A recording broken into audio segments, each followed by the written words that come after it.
everyone, and welcome to today's STERIS Tech Talk on the fundamentals of ethylene oxide sterilization.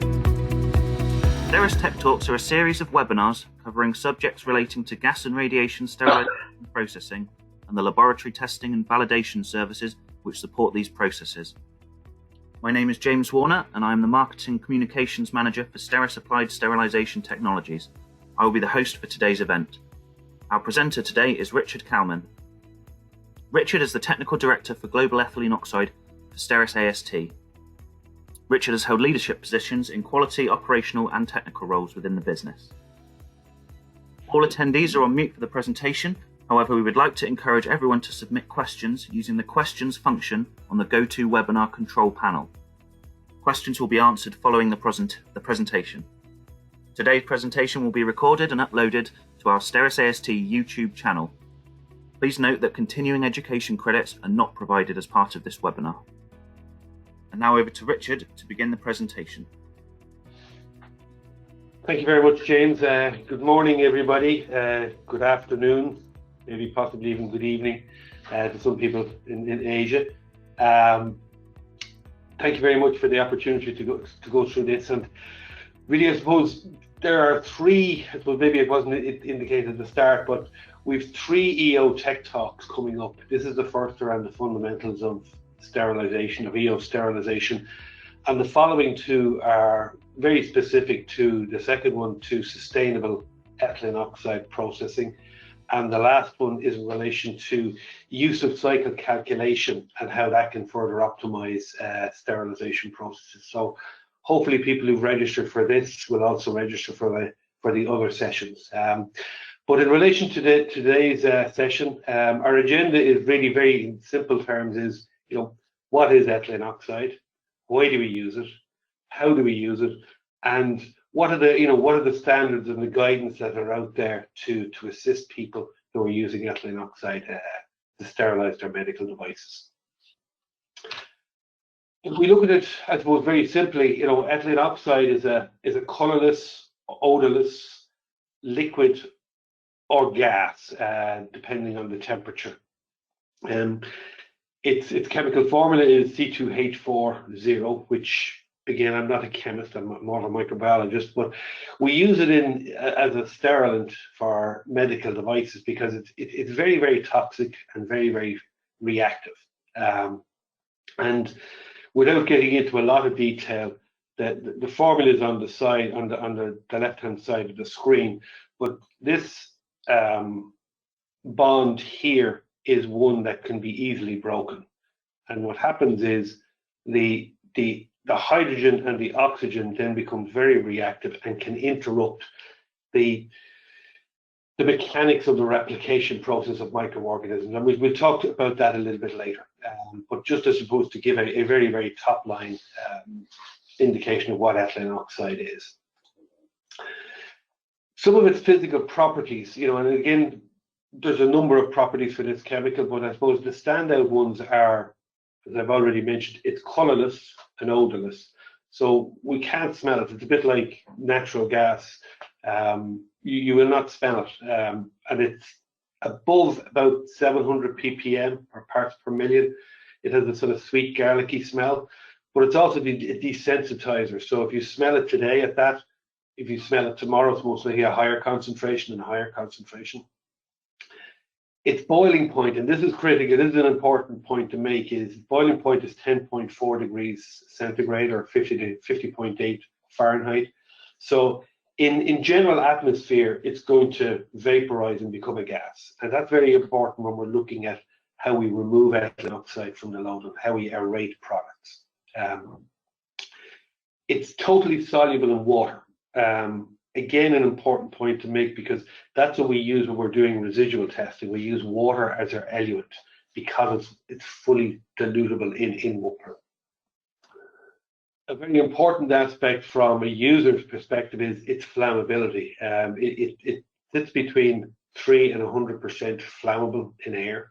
So once we have anything above 3% ethylene oxide, if we have air and a spark, there's always a potential for a flame or indeed an explosion.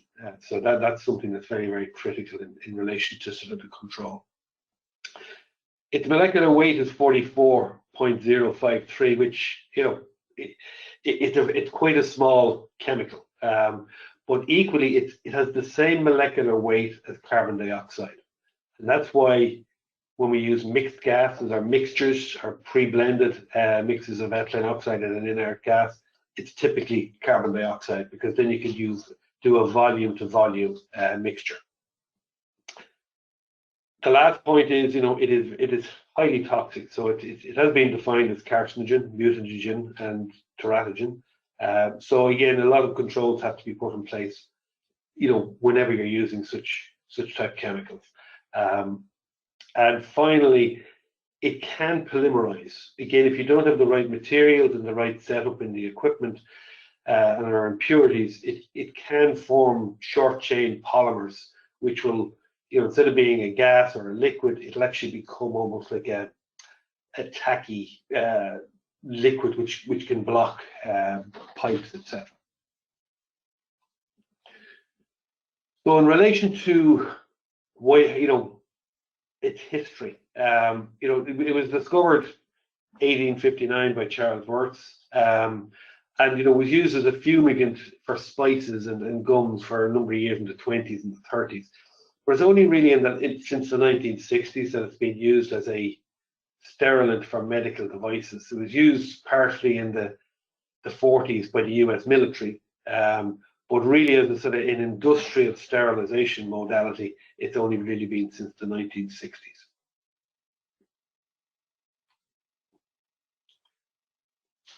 So I suppose that's a quick history of sort of, you know, what it is. How it works is, and I go back to the point I made at the start in relation to that bond being broken in the molecule, is it alkylates at a nuclear level in microorganisms. So basically what happens is when a microorganism is replicating, the DNA strand splits in two, replicates, and then comes back together again. What happens is with the ethylene oxide, the bond actually, the oxygen bonds and the hydrogen bonds interrupt that re-zipping of the DNA strand. So you actually get death of the microorganisms. And that's how it actually works in very simple terms. Why do we use it? I suppose, as I've already mentioned, it's been used since about the 1960s as a sterilant for medical devices. Currently, about 50% of all single-use medical devices will be sterilized using ethylene oxide. There are other modalities. There's the irradiation modalities, there's steam, but again, they have their pros and cons. And a large number of medical devices are only suitable for sterilization using ethylene oxide. And indeed, one of the advantages, again, a bit like irradiation, is there is an international standard out there to guide people as to what the specific requirements are for both process qualification and routine processing. The final point I have on this slide is that, you know, ethylene oxide, you know, it's widely used in a number of other applications, and indeed less than 2% of all global ethylene oxide usage will be used as a sterilant. The vast majority is in the petrochemical industry, the plastics industry, etc. As I mentioned, you know, with the right conditions, it can naturally polymerize. So in a more controlled manner, it actually is used to generate polymers. So you know, it's ethylene oxide, so you can get polyethylene from ethylene oxide. So if we look at the pros and cons, as I mentioned earlier, you know, there are other modalities. So why would you use ethylene oxide over those other modalities? And I suppose the advantages are you're sterilizing finished goods, so products on pallets, fully packed, ready to use. It does vaporize for materials quickly. So we put a lot of ethylene oxide into the process, and the vast majority of that is removed. Yes, we have to sort of do some aeration to reduce that as low as possible from a product residual perspective. It's a small and stable compound, so it's very, very diffuse. So it will penetrate very deep into a load. As I mentioned, we're sterilizing in pallet formation, and chambers can be as large as in excess of 100 cubic meters. So you're looking at in excess of 20 to 30 pallets of product being processed in a single run. So that gives a great advantage and a great economies of scale. And it has very low reactivity with the materials and the polymers. So while it sterilizes the medical devices, it doesn't have, or has very few negative impacts on the polymers themselves. And I'll speak to that a little bit later. The disadvantages are, and again, I think we identified some of these on the previous slide, is it is a hazardous gas. So with that in mind, there's a requirement for a lot of automation in the process. There are a number of different parameters that need to be controlled and monitored for looking at temperature, humidity, pressures, etc. We can get, depending on the materials used in the product, EO residuals may remain, or very, very small levels of EO residuals may remain in the product, but these have to be removed below limits that are already outlined in a different standard, ISO 10993 Part 7, to ensure that the levels of residuals in the product aren't at a level that could cause injury or an issue with the patients that they're being used on. It may be reactive with metals, and this is more from a liquid perspective and more from an equipment design perspective, because we want to avoid it coming in contact with copper, aluminium, mild steel, etc., because that can initiate some of that polymerization issue. And finally, because it's a flammable, it's in the flammable zone between 3 and 100%, we need to take into consideration any source of ignition that may be in a product. It doesn't preclude it from being processed, it's just we have to assess it in a little bit more detail to ensure that we have the right controls in place, that source of ignition cannot activate during an actual process, and we would minimize that as a risk. I mentioned on the previous slide, it has excellent material compatibility. So a wide range of materials are compatible, and indeed most medical devices are made of polymers. And if we look at the table on the right-hand side, comparing steam, irradiation, and ethylene oxide, along the right-hand side you can see all those materials are pretty much, good to be used with ethylene oxide, but there are a number in the other categories which cannot be used, either because they're temperature sensitive, so they can't go through a steam process, or they're irradiation sensitive, so they can't go through an irradiation process. So the irradiation may cause cross-linkage, which may cause embrittlement, discoloration, odor, etc. Where with ethylene oxide, those are not issues. So there's much less risk. And when we start talking about the process itself, you'll see that the temperatures we're looking at are less than 60 degrees C. The vast majority of processes are somewhere between 40 and maybe 55 degrees C. So we're not talking about very high temperatures, and definitely temperatures that would not be reaching the glass transition of many of the polymers that will be used in medical devices. The one thing we do have to make sure, though, is that the product that's being designed is a surface sterilant, so we have to have packaging, etc. And again, we'll talk to that a little bit later, to make sure that the ethylene oxide can penetrate through the packaging and through all aspects of the device itself. So if we look at the factors that actually specifically impact the lethality of the sterilization process, there are 4 key ones. There's temperature, humidity, EO concentration, and the the exposure time, and we'll speak to each of these individually. So temperature will be the first, and while we're not sterilizing at very high temperatures, temperature does have an effect. We typically want to have it somewhere between 40 degrees C and 55, 57 degrees C. And the reason is that the Q10 effect, or the impact of a 10-degree rise or fall for ethylene oxide, is 2. So what that means is if we increase the temperature by 10 degrees centigrade, we will double the lethality. But equally, if we drop it by 10 degrees, we could have the lethality. So we have to be very careful on that. So part of the process is trying to get as even a temperature distribution throughout the load. You're never going to get it really, really tight, particularly if you're looking at dense products and large volumes of product. But through the process, we're looking to heat it through the preconditioning and then maintain that temperature during the sterilization process. And that's a critical part of the control of an ethylene oxide process.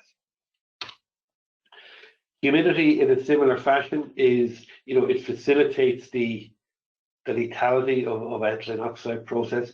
It's very important to make the point that the humidity we use in the sterilization process is not acting as a sterilant. It's facilitating the sterilant to become more effective.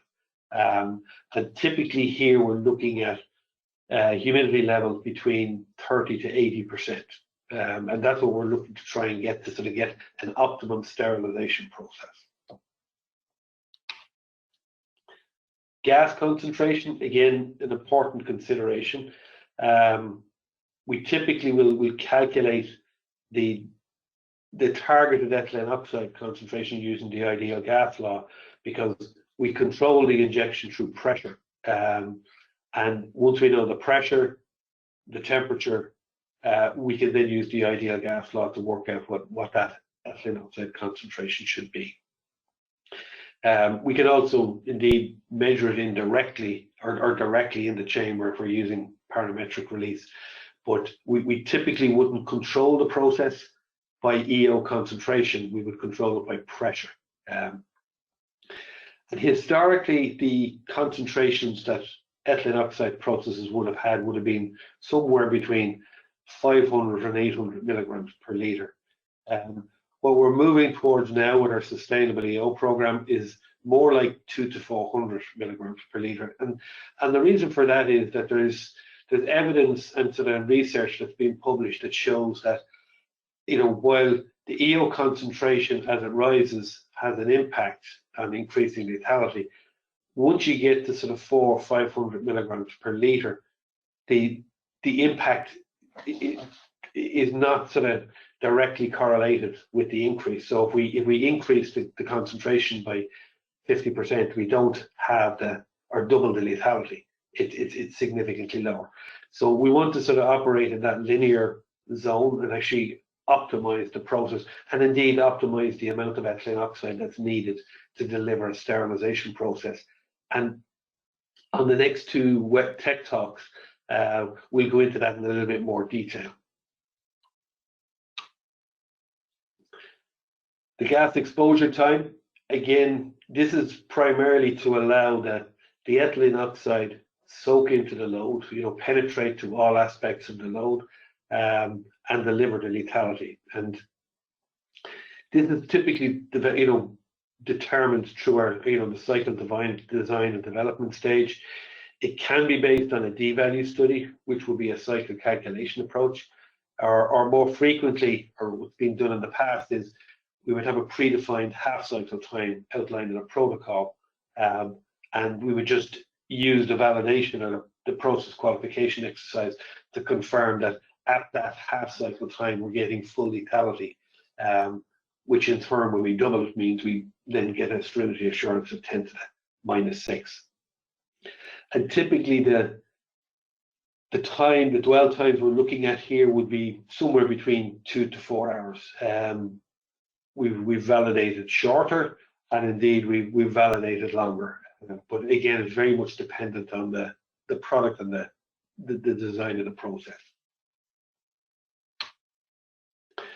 So we've spoken mainly about the process, and I suppose we can't forget about the product itself and what we're looking to sterilize.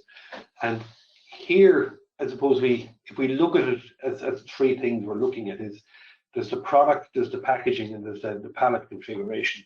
And each have to be sort of designed in such a way to facilitate sterilization with ethylene oxide. So from a product perspective, we need to be looking at the complexity, the tortuous gas pathway within the device itself, any mated surfaces, the bioburden levels that, typically when we're not validating using bioburden per se, we do want to make sure that the device is manufactured in such a way that the microbiological quality of it is managed and controlled. And to understand, there are some products which may be temperature and humidity sensitive. Is there any source of ignition that we need to factor in to designing a product or process?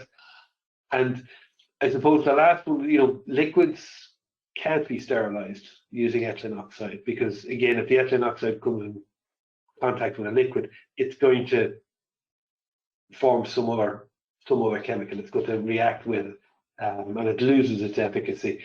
And indeed, powders, powder products also pose issues from a sterilization perspective. And as much to sort of being able to demonstrate that the penetration of the powders themselves, because it is a surface sterilant. The packaging itself, again, we have to have a gas pathway. There has to be paper, Tyvek, whether it be a complete paper or usually more typically with medical devices, a combination of paper and a poly layer. But indeed also the layers of packaging, because sometimes you may have multiple layers. So you've got a device inside a primary packaging, which is then put inside a shelf carton, which is then wrapped in something and then put into a shipper carton, and then the whole load is the pallet is then wrapped in a pallet wrap. So again, we've got to sort of consider that from a penetration perspective of the EO getting in, but equally for the ethylene oxide getting in. And then the final is actually the load configuration itself.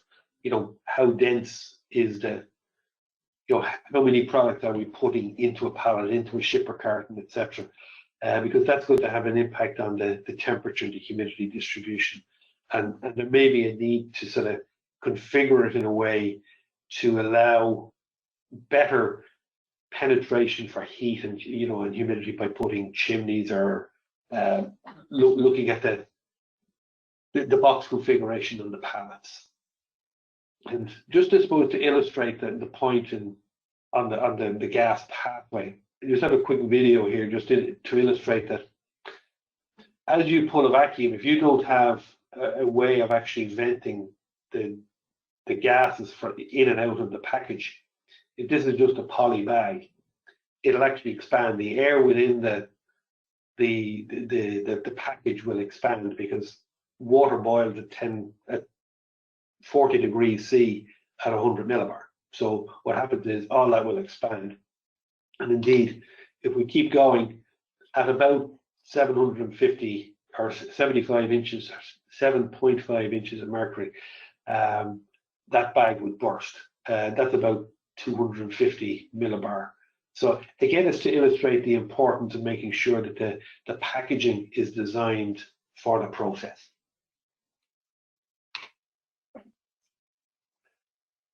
So that brings us on to the actual process itself. And if we look at any EO sterilization process, there are three stages. There's the preconditioning, there's the sterilization, and the aeration. Typically, they're done in three separate rooms, chambers, areas, etc. But they can indeed be done all in the one chamber. But for the purposes of what we're going through here, I look at it as three separate stages. So this is it's quite complex to illustrate the various processes, and we'll talk to each one individually. But this is where everything interacts. So, to illustrate the fact that we need heated air, we need steam supply, we need ethylene oxide, we need, an inert gas supply, we need an emission control system. And all these aspects are completely linked together to give you a total sterilization process. So if we start with preconditioning and look at what we're doing here, is we're looking to heat and humidify the load prior to sterilization to facilitate that sterilization process. Typically what we're just doing is we're recirculating heated humidified air around the product for a defined period. Could be as little as 10 hours, could be as long as 24 hours, or indeed it could be longer again. If you've got a very, very heavy, dense load, it may be very challenging to get heat and humidity into the center of that load. So that just may take time. Typically, you're looking at temperatures in the region of 40 to 50 degrees C, and set points of 50 to 60% relative humidity to try and get it into that zone. But typically, as long as we're getting humidity levels in excess of 30%, it will facilitate the ethylene oxide sterilization process. The sterilization process itself is a lot more complex. Again, this is actually done in a vacuum chamber, or indeed a pressure changer if we're looking at a pre-blended mix. And you have a number of ancillary equipment attached to the chamber itself. You need a vacuum system to pull a vacuum to evacuate all the air out. We need a source of an inert gas so we can flush the chamber to a point where we're outside that or we're less than 3% air in the chamber. We need a steam supply to rehumidify the load. A gas injection system to deliver a defined amount, and very, very controlled amount of gaseous ethylene oxide to the chamber. And then it needs to be connected to an emission control system whereby at the end of the process, the ethylene oxide as it's removed is treated and converted to a non-hazardous material for any emissions to environment. And finally, I suppose, with all these things in place, it's typically controlled through a computerized data acquisition system. So it's PLC controlled, and then that will then be used to capture and monitor the critical parameters and put them into a report so that the user, the medical device manufacturer, can confirm that the sterilization process has delivered the process that has been validated. So in very simple terms, and again, we'll talk about this a little bit later when we look at the various cycle types and cycle designs, but in general terms, every cycle has these subsets. So you've got an initial evacuation, so you're evacuating the gas from the air from the chamber. You'll typically have an inert gas flush.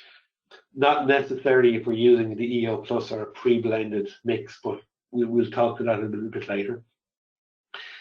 And in-chamber conditioning. So we may have preconditioned the load for a number of hours, but through evacuations and inert gas flushes, we actually dehumidify the load partially. So we want to rehumidify, so we recondition it and add in more steam. Then we have our sterilization process where we're injecting the ethylene oxide and leaving that to dwell for a period. And then the final bit is the removal of the ethylene oxide. So we do a series of post-exposure washes. And then finally bring the chamber back up to atmospheric pressure by doing an air injection. So it can move on to the next stage of the process. Aeration is, again, this can be done in the chamber or more typically in a separate aeration cell or room. And here what we're looking to do is we're looking to circulate fresh air around the product, heated air, typically in excess of 30 degrees C.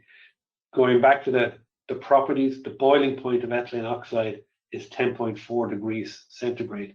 So it's going to be gaseous. As, as long as we can maintain that temperature up above that temperature, the ethylene oxide will come off the product. And what we want to do is we want to recirculate with fresh air to remove that those small emissions of ethylene oxide off the product. How long it takes is going to be dependent on the materials. So some materials are more susceptible to residuals. So for want of a better description, they're stickier. So the ethylene oxide, when it binds to those materials, it comes off slower. The product design, so again, if we've got very tortuous pathways, it's going to take longer to come off. I mentioned earlier the layers of packaging. So if we have multiple layers of packaging, it's going to find it more difficult to penetrate all those layers of packaging and come off the product. And then finally, the sterilization cycle design itself. We can be a lot more dynamic by doing additional flushes and washes in the chamber. But indeed, I suppose you have to find the right balance, that you don't have to do so many of them that it makes the process excessively long and excessively expensive to run from a routine perspective.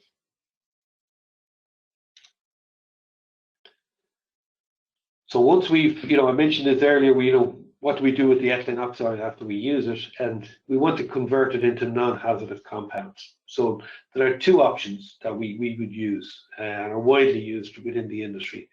There's a chemical scrubber where the ethylene oxide is mixed with a weak solution of sulfuric acid, and that catalyzes to ethylene glycol, which is antifreeze, which indeed is one of the largest uses of ethylene oxide on a global scale, is to generate ethylene glycol.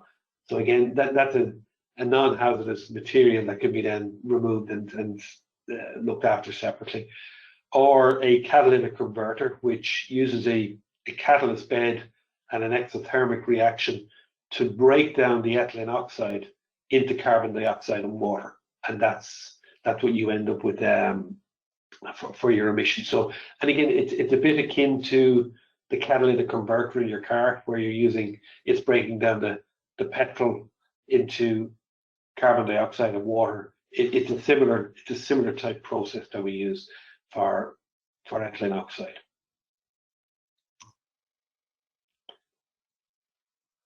So if we look at actually cycles themselves, the basic cycle design, and all cycles will be a subset of what you see on the screen here.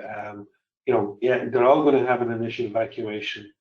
They'll have an inert gas flush, steam dwell, injection dwell, an EO injection, a dwell, and evacuation and post-exposure vacuums or washes. And indeed, there are different iterations of this. And what I want to do is the next couple of slides is maybe just explain like why you would have different. And this would be a typical, what would be known as a deep vacuum cycle. So you'd be looking to pull to, say, 2 inches of mercury or about 70 millibar. And that's very efficient because we're driving the air out of the chamber much more efficiently. We only need a one wash, etc. So the other option we can look at is to do a nitrogen injection after ethylene oxide injection. And people may think, well, that's going to dilute the EO concentration, but there's the same number of molecules of ethylene oxide in the chamber. So because it's a fixed chamber, what it does is it actually drives the ethylene oxide out of the headspace and actually into the load. So it's felt that it actually does improve lethality and improve processing time. But other than that, it's exactly the same as the previous process. I mentioned deep vacuum. Some products can't take a deep vacuum cycle. So what we'll validate is a shallow vacuum or a soft cycle. So here, the product may have some component that's sensitive to vacuum. It could be a packaging component or it could be a product component. And here what we need to do is actually have a shallower vacuum, but what people need to consider is if it's a shallower vacuum, it's less efficient at driving the air out of the chamber. So we may need additional washes at the front end of the inert washes. And indeed, it's less efficient at the back end from a removal of ethylene oxide. So it may mean we need extra washes at the back end. So if I move to here, I was looking at 1 nitrogen wash at the front, 2 nitrogen and 2 air at the back. I may end up having to have 2 nitrogen at the front, 3 air, or 3 nitrogen and 3 or 4 air at the back. So that can make a sterilization process longer from a processing perspective. As I mentioned, we can do it all in the one chamber as well. We can avoid having to have preconditioning and aeration done in separate boxes and do it all in the one chamber. So here what we would do is we would be much more using what's called dynamic conditioning to drive heat and humidity into the load under vacuum.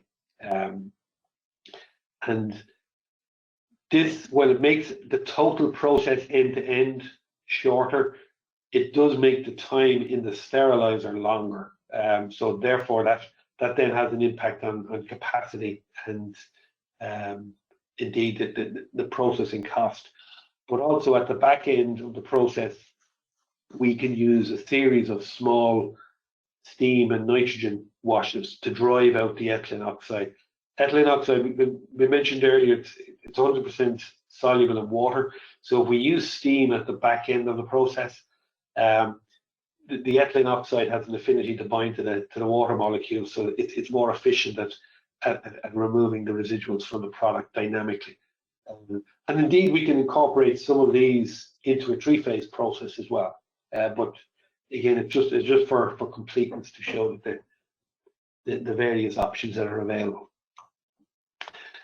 The final one, and again, it's very similar to the 100% process, but where we're using the EO plus, where we have a predefined mixture of EO and carbon dioxide, it goes to positive pressure. So again, we will pull an initial vacuum. We don't need the nitrogen flush because we've a pre-blend that's already in the safe zone, so that the carbon dioxide is replacing the air, so therefore it's not in the flammable zone. But we still have to recondition the load, add in the ethylene oxide or the mixture, and because we're adding ethylene oxide and carbon dioxide, that means we end up with a pressure increment. We end up going to positive pressure. So we're sterilizing under a positive pressure. But then the back end of the process is exactly the same. So you'd be pulling a vacuum and you'd be using air washes. There's no need to use an inert gas for the washes. So it's very, very similar.